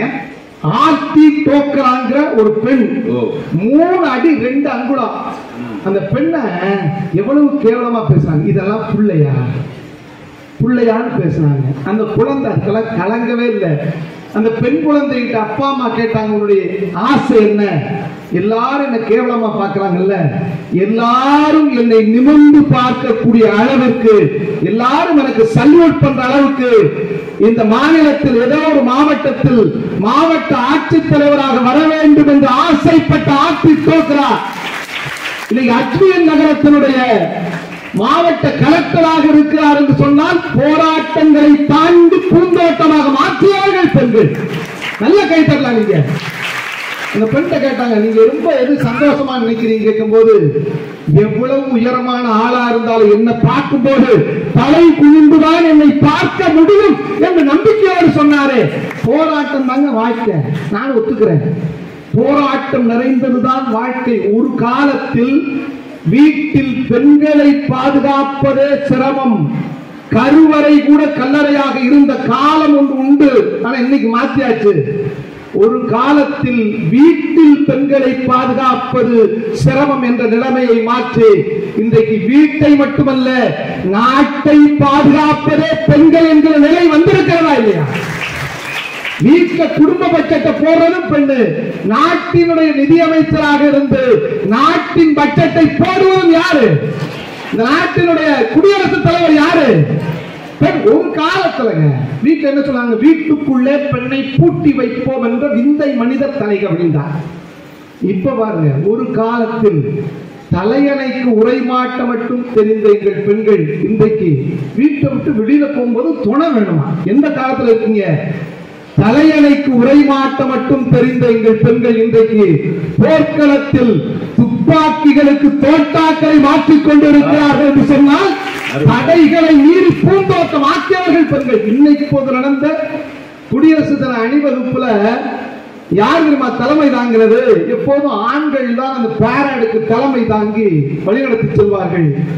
இந்திய வரலாற்றில் முதல் முறையாக குடியரசு தின அணிவகுப்பில் அந்த பெட்டாலியனுக்கு தலைமை தாங்கி வழி நடத்தியவர்கள் பெண்கள் என்பதை பெருமையா சொல்லுகிறோம். அன்பு சகோதரி சிங்கப்பெண், ஐயோ நீங்க படிச்ச புத்தகத்துல பாதிய காணுமாமா? புத்தகத்திலே காணும். நீங்க சொன்னாங்க லட்சுமி அகர்வாலை பத்தி சொன்னாங்க, வாழ்க்கை போராட்டம் தான்.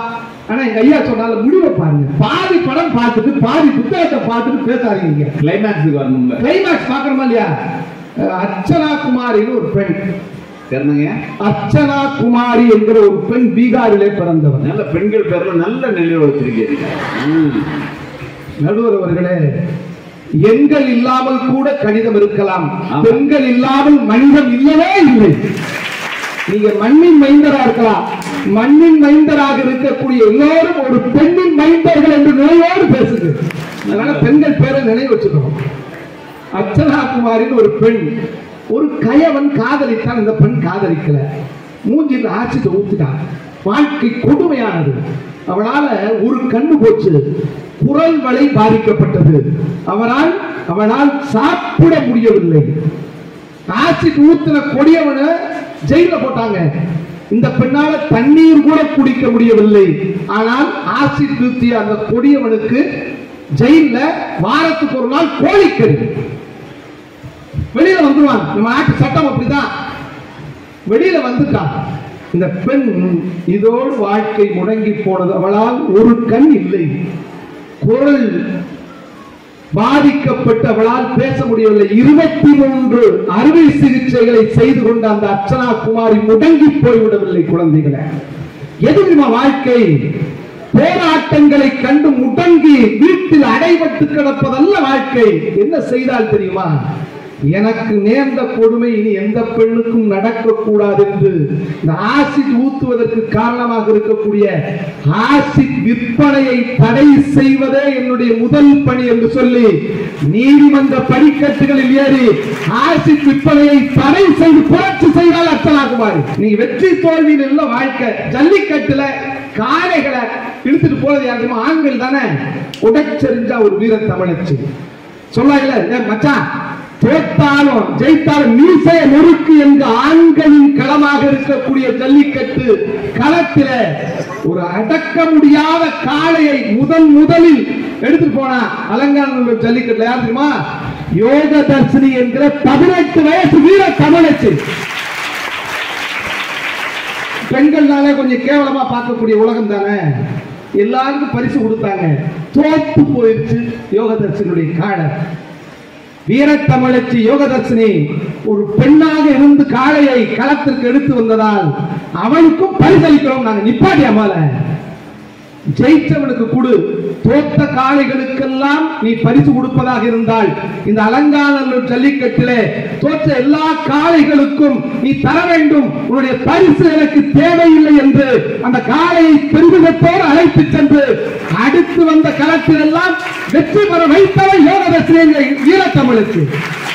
குடும்பம் போராட்டமா தான் இருக்கு. அது ஆண்களுக்காக இருந்தாலும் பெண்களுக்காக இருந்தாலும். நடுவருக்கு நீங்க ஒத்துக்கணும். உங்களுக்கு எல்லாம் பெண் குழந்தைகளுக்கு அம்மாவை பிடிக்குமா அப்பாவை பிடிக்குமா? அப்பா. அப்பா. வயசுகளுக்கு யாருக்குமா பிடிக்கும்? அம்மாவை பிடிக்கும். ஏன்? ஏன்னா அப்பா அடிப்பாரு. அம்மா அம்மா பசங்க அடிக்க மாட்டாரு. கணக்குல பாருங்க, என் பொண்ணுலங்க அப்பா கணக்குல 98 மார்க் வாங்குறேன் என்னப்பா நினைப்பேன்? நான் சொன்னேன் சந்தோஷத்துல நெஞ்சோடி வந்துருமா, அதனால தான் 68 மார்க் வாங்கிட்டேன். எவ்வளவு மார்க் குறைஞ்சதை கூட இவ்வளவு அழகா சொல்றது. குடும்பத்தை போராட்டமான குடும்பத்தை பூந்தோட்டமாக மாற்றுவது யார் தெரியுமா? நீங்க ஆண் குழந்தையை பெற்றவர்கள் வெள்ளச்சாமி, ஆண் குழந்தையை பெற்றவங்க எல்லாம் கடைசி காலத்துல வெள்ளச்சாமி போக மாட்டாரு. முதியோர் பெண் குழந்தைகளை பெற்ற எந்த பெற்றோர்களும் முதியோர் இல்லத்திற்கு சென்றதாக சரித்திரம் இல்லை. ஐயா ரொம்ப நன்றி. நமக்கெல்லாம் வேணாம், நீங்க தான் முடிஞ்சா ரிசர்வ் பண்ணி வைங்க. அவருக்கெல்லாம் ரிசர்வ் பண்ணி தான் வைக்கணும். அப்படியா? நான் சொல்ல நல்லா இருக்கட்டும். ஏன் தெரியுமா? மகளுக்கும் அப்பாவுக்கும் உள்ள உறவு இருக்குல்ல, ஒவ்வொரு தந்தைக்கும் பெண் என்பவன் இன்னொரு தாய், ஒரு மகள் என்பவள் இன்னொரு தாய். அம்மாவுக்கு மகள் எப்படி தெரியுங்களா? இன்னொரு மாமியார். உண்மைதானே? இங்க அன்பு சகோதரி சிவநந்தினி சொன்னாங்க, மார்பகம், மார்பகத்தை பார்த்தால் கண் குருடாகிவிட வேண்டும். பெண்களை பெற்ற எந்த அப்பனும் தவறாக பார்க்க மாட்டான். தந்தை குழந்தை அணைக்கும் போது தந்தைக்கும் தாய்ப்பால் சுரந்ததுன்னு எழுதுனாங்க. நல்ல பாட்டே தெரியாது உங்களுக்கு? அரபி குத்து பாட்டா பார்த்து நீங்க என்னமோ ஊட்டியில ட்ரெஸ் நல்ல பாட்டு கவிங்க வைரவத்து சொல்வார்.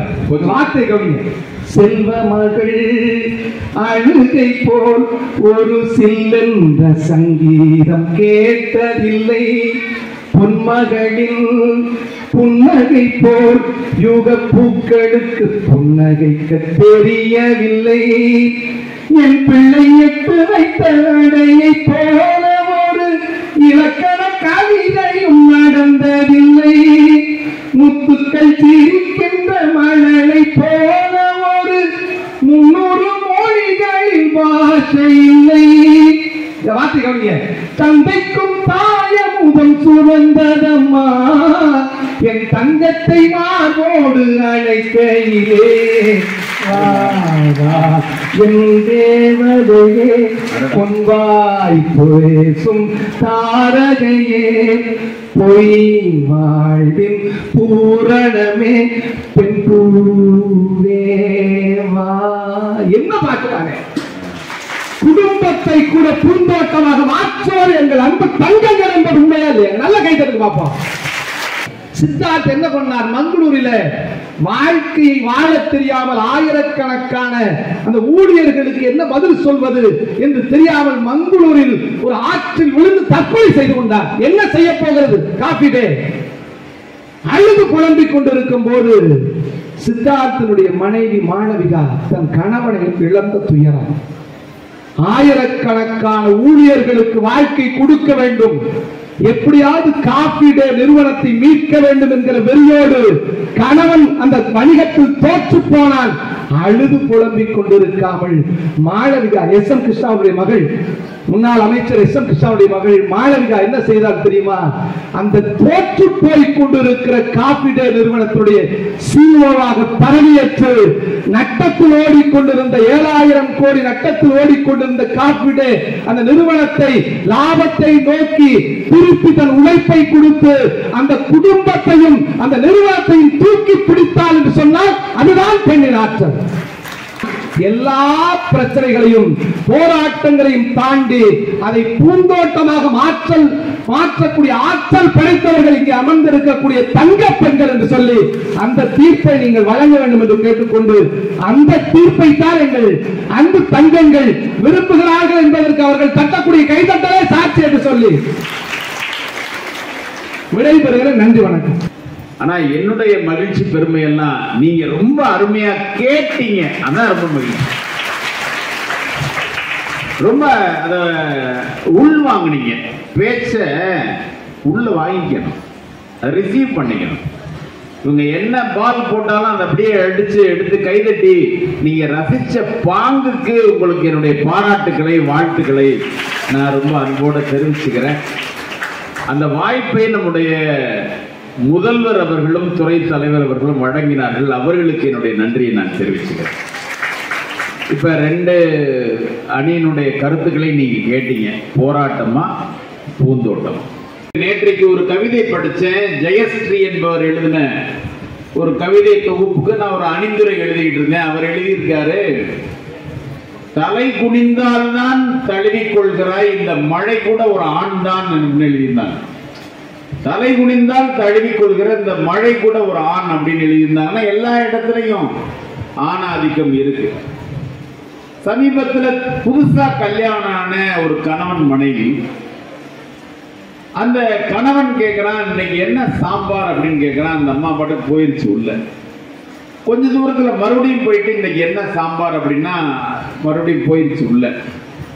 அடுப்படிக்கிட்ட போய் இன்னைக்கு என்ன சாம்பார் அப்படின்னா கேட்கல. இவனுக்கு டவுட் வந்து என்னன்னா என்ன சாம்பார்னு கேட்கணும், சொல்லல. ஒருவேளை காது விழுகலையோ, நம்மள்ட்ட கட்டி வச்சுட்டாங்களோ, பொய் சொல்லிட்டாங்களோ, நம்மளும் செக் பண்ணாம காது கேட்காத ஒரு பொண்ணை கல்யாணம் பண்ணிக்கிட்டோம்னு இவன் நினைச்சுக்கிட்டு அடுப்படியில பக்கத்துல போய் அது காதுல போய் நீங்க என்ன சாம்பார் அப்படின்னு கத்துனா.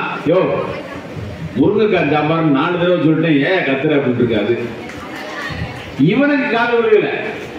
ஒரு பெண் பெயர் போட்டு ஊராட்சி மன்ற தலைவர் பக்கத்துல ஆணுடைய பெயர் போட்டிருப்பாங்க. இந்த பெண்ணினுடைய பெயரை ரொம்ப சின்னதாகவும் அந்த ஆணினுடைய பெயரை கொஞ்சம் பெருசாகவும் போட்டிருப்பாங்க. இதுதான் ஆணாதிக்க மனப்பான்மை. ஏன்னா பெயர்ல கூட அந்த பெயருக்கு வந்து சரிசமமா வந்துடணும்னு நினைக்காத ஒரு மனப்பான்மை இருந்துகிட்டே தான் இருக்கு, எல்லா இடங்கள்லயும் இருக்கு.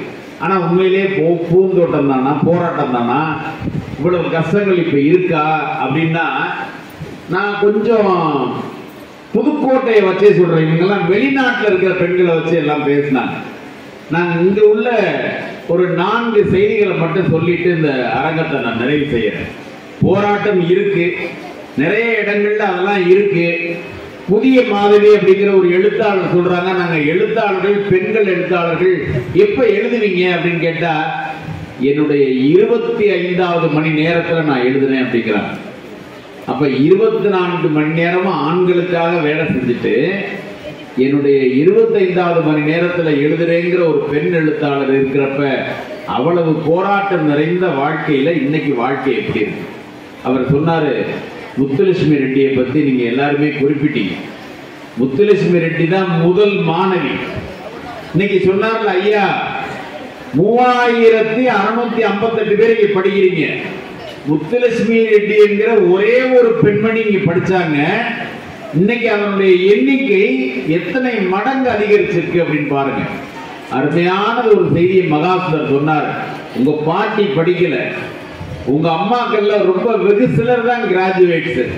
ஆனா உங்க தலைமுறையில, உங்களுக்கு பிறகு வருகிற பெரிய தலைமுறையில தம்மின் தம்மக்கள் அறிவுடைமை மாதிரி உங்க தலைமுறையில நிறைய பேரை படிக்க வைப்பீங்க. இப்ப கல்வி நிறைய வளர்ந்துருச்சு. முத்துலட்சுமி ரெட்டி மாதிரி நிறைய பெண்களுக்கு கல்வி கிடைத்திருக்கிறது. ஒன்று, ரங்கநாயகி அம்மாள்னு திருக்கோவரணத்துல ஒரு முதல் பெண் மிருதங்க வித்வான் இருந்தாங்க. இந்தியாவிலேயே மிருதங்கம் வாசிக்கிற முதல் பெண்மணி ரங்கநாயகி அம்மாள் தான். ஆனா இன்னைக்கு என்ன நிலைமை அப்படின்னா, யூடியூப்ல நீங்க போய் பார்க்கலாம். பெண்கள் வீணை வாசிக்கிறாங்க, கிட்டார் வாசிக்கிறாங்க, ட்ரம்ஸ் வாசிக்கிறாங்க, ஃப்ளூட் வாசிக்கிறாங்க, அவங்க எல்லாம், ஆமா, சாக்ஸோபோன் வாசிக்கிறாங்க. அவ்வளவு இசைக்கருவிகளையும் பெண்கள் வாசிக்கிறாங்க. ஒரே ஒரு பெண் மட்டுமே இசைக்கருவியை புழங்கிக் கொண்டிருந்த ஒரு காலம் இருந்தது. ஆனால் இன்றைக்கு பெண்கள் தொடாத இசைக்கருவிகளே இல்லை என்கிற அளவிற்கு இசை உலகத்துல அவ்வளவு பெரிய வளர்ச்சி வந்தது. நாங்க புத்தக திருவிழா நடத்தினோம், நிறைய பேரை கூட்டு வந்தோம். அதுல ஒரு பொண்ணு, நானும் புத்தக திருவிழாவுக்கு வரணும்னுச்சு. அந்த பொண்ணு பேரு சுகுணா. அந்த பொண்ணு பேரு சுகுணா பன்னீர்செல்வம். என்ன சிறப்பு அப்படின்னா, அந்த பெண்ணுக்கு உடல் வளர்ச்சி இல்லை. அந்த பெண்ணினுடைய அந்த உயரமே இவ்வளவு பெருசா இருப்பாங்க, கால் ரொம்ப சின்னதா இருக்கும், கை ரொம்ப சின்னதா இருக்கும். பிறந்தப்பவே இளம் வயதிலேயே ஒரு நோய் வாய்ப்பட்டு உடல் வளர்ச்சி இல்லாம அந்த பெண்ணுக்கு ஒரு 40 வயது, ஆனால் 40 வயது மாதிரி இருக்காது, ஒரு 5 வயது குழந்தை மாதிரி அவங்க இருப்பாங்க. ஆனா அந்த சுகுணா பன்னீர்செல்வத்தை நாங்க புத்தக திருவிழாவுக்கு அழைச்சிட்டு வந்தோம். அவங்க ஒரு பெட்ல படுக்க வச்சு, ஒரு ஸ்ட்ரெச்சர்ல படுக்க வச்சு எல்லா ஸ்டாலுக்கும் அழைச்சிட்டு வந்தோம். எல்லார்ட்டையும் கேட்கிறப்ப சுகுணா பன்னீர்செல்வம் சொல்றாங்க, இது ஜெயகாந்தன் புத்தகம், இதை நான் படிச்சுட்டேன். பாரதியார் கவிதை, இதை நான் படிச்சுட்டேன். பாரதிதாசன் கவிதை, இதை நான் படிச்சுட்டேன். எனக்கு இந்த புத்தகம் கொடுங்க, அதை நான் படிக்கணும் என்று கேட்டு இணையதளங்களிலேயே கவிதை எழுதி இதுவரைக்கும் 500க்கும் மேற்பட்ட விருதுகளை சுகுணா பன்னீர்செல்வம் வாங்கியிருக்கு. நீங்க நல்ல உடல் ஆரோக்கியமா இருக்கிற நாமளே சாதிப்பதற்கு யோசிக்கிற போது தன் உடலில் குறைபாடுள்ள ஒரு சுகுணா பன்னீர்செல்வம் எத்தனை சாதனையை நிகழ்த்துறாங்கிறத நீங்க கொஞ்சம் யோசிச்சு பார்க்கணும். இன்னொரு கதையை உங்களுக்கு தெரிந்தது சொல்றேன். தாமரை செல்வி மேடத்துக்கு தெரிஞ்சிருப்பாங்க. தாமரை செல்வின்னு பக்கத்தில் இருக்கிற ராணியார் பள்ளியில அந்த பெண் +2 படிச்சாங்க. என்ன 2 கையும் கிடையாது. இந்த 2 பிறக்கும் போதே 2 கையும் கிடையாது. அங்க படிக்கிறாங்க. அப்போது தலைமை ஆசிரியராக இருந்த போஸ் சார் வந்து என்னை கூப்பிட்டு சொல்றாரு, தம்பி நீங்க சன் டிவியில் அரட்டை அரங்கம் நடத்துறீங்க, இந்த பெண்ணை அறிமுகப்படுத்த முடியுமான்னு பாருங்க. நான் போய் பார்த்துட்டு நான் தான் அந்த நிகழ்ச்சியை நடத்தினேன். அந்த பெண்ணை நான் அறிமுகப்படுத்துறேன்.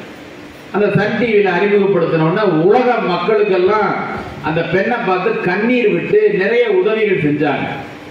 திருப்பி ஐயா அவருடைய ஸ்ரீ பாரதி மகளிர் அந்த கல்லூரியில இலவசமா டிகிரி படிக்க வச்சாங்க, BA படிக்க வச்சாங்க. இந்த நம்ம இங்க கேசில தான் அந்த பொண்ணு MA படிச்சாங்க. அதற்கு பிறகு B.Ed படிச்சாங்க. அதற்கு பிறகு M.Ed படிச்சாங்க, M.Phil படிச்சாங்க, PhD முடிச்சிட்டாங்க. மன்னர் கல்லூரியில PhD முடிச்சிட்டாங்க. இப்ப மன்னர் கல்லூரியில பேராசிரியராக தாமரை செல்வி பணியாற்றுகிறார். போராட்டங்களை கடந்து கையில்லை என்பதை மறந்து படித்து பட்டம் பெற்று தன் கால்களாலேயே எல்லா வேலையும் பார்த்து பேராசிரியராக இருக்கிற தாமரை செல்விக்கு திருமணமாகி ஒரு குழந்தை இருக்கிறது அப்படிங்கிறத சிறப்பு செய்தி. வாழ்க்கை எவ்வளவு உயரத்தில் இருக்குன்னு நீங்க பார்க்கணும். எவ்வளவு பெரிய வளர்ச்சியில நம்ம எல்லாம் இருக்கோம் அப்படின்னு பார்க்கணும். சின்ன சின்ன விஷயங்கள்ல முட்கள் இருக்குன்னா அந்த முட்களை தாண்டிய வனத்தில் இருக்கிற பூக்களை நாம ரசிக்க கத்துக்கணும். அப்படி இன்றைக்கு அப்படி இருக்கு. இன்னைக்கு நாங்கெல்லாம் இங்க உட்கார்ந்துருக்கோம், அங்க உட்கார்ந்துருக்கோம். இந்த அரங்கத்துல நடுநாயகமா யார் உட்கார்ந்துருக்கா? அம்மா சுகந்தி அம்மா உட்கார்ந்துருக்காங்க. முதல்வர், இந்த கல்லூரியினுடைய முதல் இடத்தை பெறுபவர் அவர்தான். இன்னைக்கு இந்த மாவட்டத்தினுடைய முதல் இடத்தை யார் பெறுகிறார்? மெர்சி ரம்யா என்கிற நம்முடைய ஆட்சித் தலைவர் அவங்க வாங்கிக்கிறாங்க. யாரு காவல்துறையில முதல் இடத்துல இருக்கிறா? நம்ம SP பெண்ணா இருக்கிறாங்க. இந்த நகராட்சிய இந்த பூங்காவை இங்க அமைத்து கொடுத்தது யாரு? இங்க நகர்மன்றத்தில் இருக்கிற திலகவதி செந்தில் என்கிற பெண்மணி தான் அதற்கு அவ்வளவு அடித்தளமா இருக்கிறாங்க.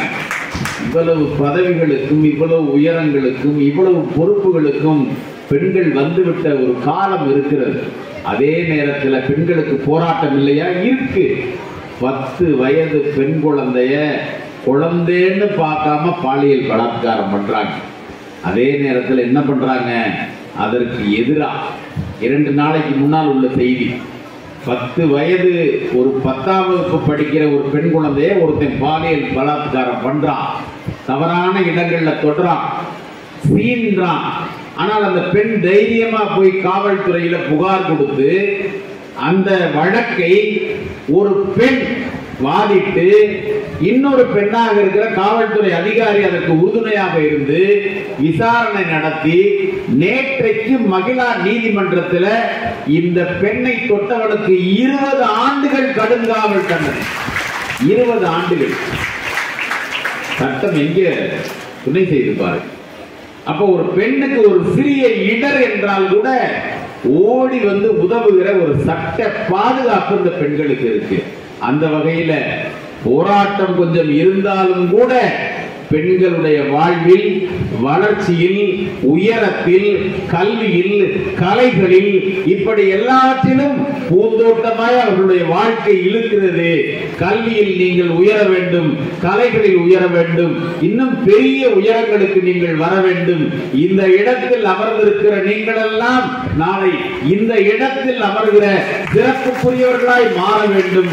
கைதட்டி கொண்டிருக்கிற நீங்கள் கைதட்டல்களை பெறுகிற ஒரு வாழ்க்கைக்கு வர வேண்டும் என்று சொல்லி வாய்ப்புக்கு நன்றி கூறி நிறைவு செய்கிறோம். வணக்கம்.